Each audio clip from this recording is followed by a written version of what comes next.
Oh, I talked about how to maximize content across the B2B buying process.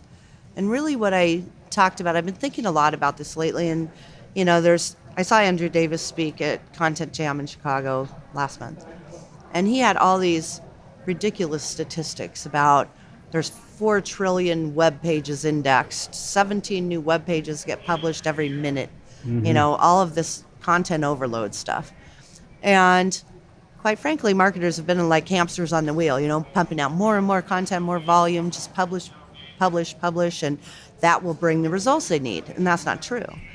And so The Economist just came out with some new research on thought leadership. And what they did was they went out and they talked to executive buyers and marketers about what they termed thought leadership content, which they defined as helping an audience understand their world through information analysis and insights and address the future of that world. So in buyer terms, whatever their current situation problem is, how would they solve it, whatever, but supported by analysis and insights.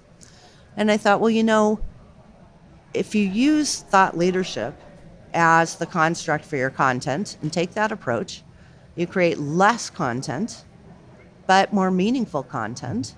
And if all of that content addresses what a buyer needs to know from the very beginning of the buying process through making the purchase, and everything you create is based on that thought leadership type construct and a piece of that buying puzzle, problem to solution journey, that story, then everything you create has zero waste because it's all usable.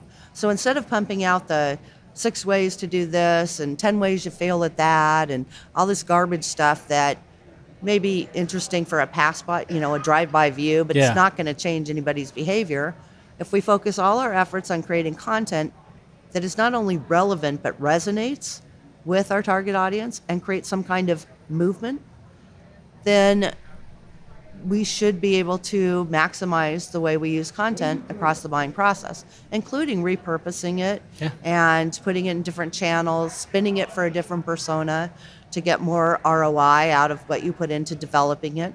Because arguably you may not be spending less, just creating less, but better, right? Yeah. So what does that look like?